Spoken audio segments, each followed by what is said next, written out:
Komið þið sæl og takk kærlega fyrir að ætla að gera samstarfsaðilar að Markaðsstofu Vesturlands og þar af leiðandi birta skráninguna á ykkar fyrirtæki inn á vest.is og vesturland.is. Ég ætla að fara með ykkur í gegnum skráningarskjalið, hvort sem þið eru að grunnskrá eða uppfæra skráningu á vefsíðunni, að þá þetta er allt sama skjalið fyrir þetta og við þurfum sömu upplýsingar frá öllum. Við ætlum að fara í gegnum veitingastaðina í þessari skráningu og mér langar að biðja ykkur að fylla út í þessa skráningu út frá eingöngu veitingastaðnum í ykkar rekstri en ekki öðrum rekstri sem þið kunnið að vera í, líkt og gistingu eða afþreyingarþjónustu. Hugsaðu þessa skráningu eingöngu út frá veitingastaðnum og þið sjáið betur hvað ég meina á eftir varðandi það. Við byrjum á grunn- og samskiptaupplýsingum fyrirtækisins. Þar byrjum við á að skrá inn kennitölu fyrirtækisins og þá lögheiti fyrirtækisins og ef ykkur finnst ég vera að fara of hratt yfir að þá getið þið bara pásað vídeóið, fyllt inn í og fyllt með svo. Lögheiti er sem sagt það nafn sem fyrirtækið ber í fyrirtækjaskrá ríkisskattstjóra. Síðan fyllið þið markaðsheitið á íslensku og ef það er það sama á lögheiti fyrirtækisins þá fyllið þið það inn hérna líka. Og ef markaðsheiti fyrirtækisins er eitthvað annað á ensku heldur en það íslenska, þá getið þið fyllt það hérna inn, en ef það er það sama á ensku og íslensku þá skrifið íslenska nafnið hérna inn líka. Hér setið inn heimilisfang og póstnúmer fyrirtækisins eins og það er skráð gagnvart kennitölunni, en ef aðkoman er flókin eða annað heimilisfangi notað, þjónustan er veitt á öðrum stað heldur en heimilisfangi gefur til kynna, þá skráið þið það hérna hjá ykkur. Síðan þegar þið skráið inn GPS-netið, þá þurfum við að fá lengdar og breiddargráðu punkta sem er auðvelt að finna í Google Maps og hérna langar mig að biðja ykkur að vera með GPS-netið á staðnum þar sem þið veitið þjónustuna, en ekki ef það er annað heldur en heimilisfangið að þið passi það að þetta sé staðsetning þjónustunar sjálfrar. Hérna fyllið þið síðan inn netfang fyrirtækisins og þetta bæði netfang og símanúmer fyrirtækisins eru þær upplýsingar sem kom til með að birtast gestum á vefsíðunni hjá okkur. Þannig að þetta þarf að vera ópersónugreinanlegt netfang og netfang sem að þið eru tilbúin að fá upplýsingar frá gestum inn á og það sama á við símanúmerið. Þetta þarf að vera símanúmer fyrirtækisins.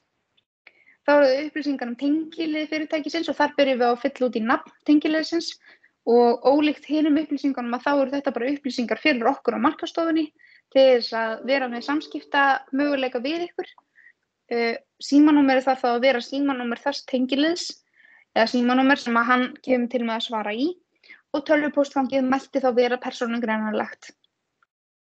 Samfélagsmiðlarnir, ef þið haldið út í vefsíðu fyrir fyrirtækið, þá fyllið þið það hérna inn, en ef þið eru ekki með það, þá getið þið sleppt þessum flipa og fyllt hérna inn bara Facebook síðu fyrirtækisins, ef þið haldið henni út, Instagramið, TripAdvisor og YouTube og þetta er allt eitthvað sem að birtist í skráningunni sjálfri.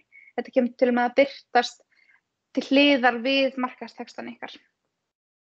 Þá eru það upplýsingar sjálfan veitingastaðinn. Það er fyrst starfsleyfið og nafn leyfishafans og þið þurfa að taka fram hér hvort að þið séu með tímabundið eða ótímabundið starfsleyfi. Síðan þurfum við að setja hérna inn í viðhengi afrit af starfsleyfinu sem þið eru með.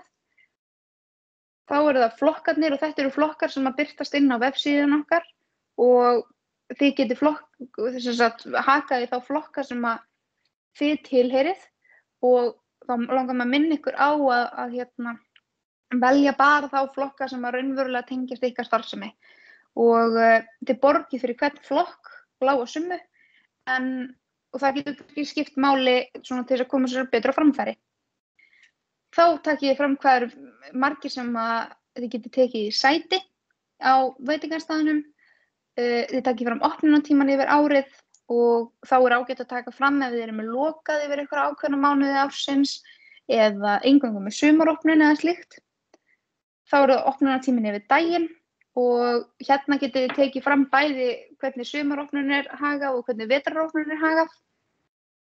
Ef hún er ólík þá förum við í táknin og hérna veljið þau tákn sem að beintengjast eða heyra undir ykkar rekstur. ekki velja tákn úr nærumhverfinu ykkar eða sveitarfélaginu ykkar. Þetta eingöngu einhver sem þið berið ábyrgð á og tengist ykkar rekstri. Munið þið það. Þá næst textalýsing á íslensku. Hún má vera að hámarki 150 orð, ekki meira. Og þá eru þið ekki að telja upp einhverja grunnupplýsingar sem þið eru nú þegar búin að skrifa hérna inn. Heldur eru þetta meira lýsing á tegund þeirrar þjónustu sem þið bjóðið upp á og hérna svona umhverfið og já, hver ykkar sérstaða er. Þið gerið sömu textalýsingu þá á ensku og að lokum þá þurfið að skila inn 4 eða 7 myndum af staðnum ykkar.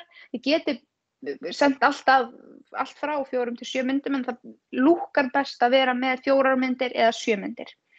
Myndirnar sem þið veljið þurfa að vera í góðum gæðum og þurfa að vera með opnu leyfi þannig að við á markastofunni getum líka notað þessar myndir til þess að birta í víðara samhengi, hvort sem það er til að kynna ykkar þjónustu eða málaflokkin í heild sinni.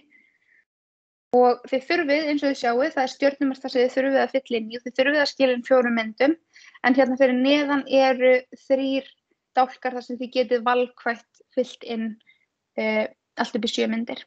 Þið eru búin með skráninguna, þá ítið þið hérna á done og þá hefur skráningin borist okkur.